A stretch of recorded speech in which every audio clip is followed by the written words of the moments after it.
Алгачкы эле барган жерибиз Галата мунарасы.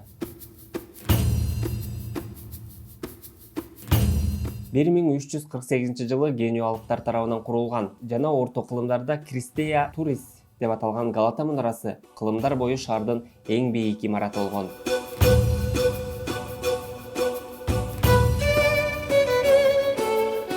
Бүгүнкү күндө ал дагы эле жогорку балконунан чоң шаардын 360 градустук таасирдүү көрүнүшүн сунуштайт. Галата мунарасы 2013 жылы Түркиянын ЮНЕСКОнун дүйнөлүк мурастар тизмесине убактылуу киргизилген. Урматтуу көрөрмандар, мына биз бүгүн Стамбул шаарына болгон саякатыбызды улантып атабыз жана Стамбулда жайгашкан тарыхый жерлерге саякат жасап атабыз. Алдыңкы мүнөттөрдө мындан да кызыктуу көрүнүштөрдү көрсөтөбүз, андыктан биз менен бирге болуңуздар.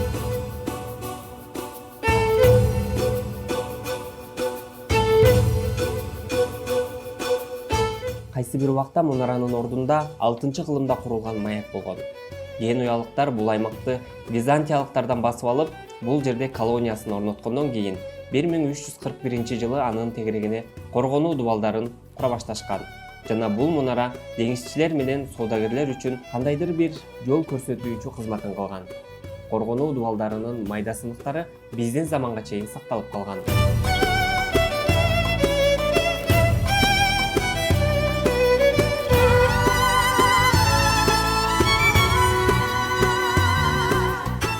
Мунара азыркы аталышын Осмон империясынын тушундалган. Фатих Султан Мехмет куполду алып салуу менен мунаранын бийиктигин 6 метрден 8 метрге чейин азайткан. Султан 3 Мураттын тушунда мунара обсерватория катары колдонулган. 1632 жылы мунарадан Хезарфен Ахмет Челеби аттуу илимпоз өзү жасаган канаттары менен секирип, Босфордун үстүнөн учуп, шаардын Азия бөлүгүнө аман-эсен конгону. Бул үчүн султан тарабынан сыйлык берилип, кийинчерээк ал жерге куулган айтылат. 1875 жылы мунара заманбап көрүнүшкө ээ болгон. 1964-1967 жылдары мунара калыбына келтирилип, конус түрүндөгү купол кайра курулган. Кийинчерээк мунарага лифт салынган.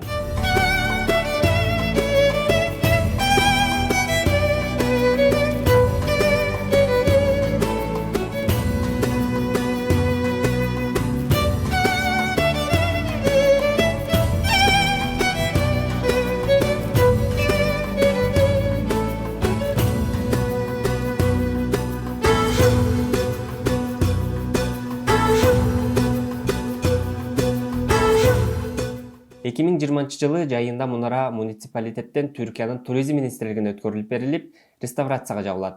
2020 жылдын 9 октябрында мунара кайрадан эл үчүн ачылып, анын статусу оюн-зоок жайынан толук кандуу музейге өзгөртүлгөн.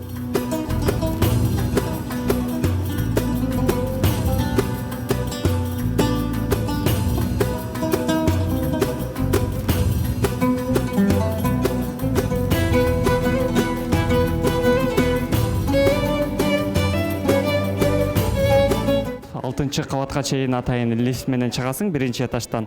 Андан соң 6-кабаттан ылдый кайра жөө ылдый түшүп келесиң. Ошону менен катар мына бул жерде атайын ушундай экрандар коюлган. Бул жерден ушул жердеги экспонаттардын тарых таржымалын көрсөтүп айтып беришет.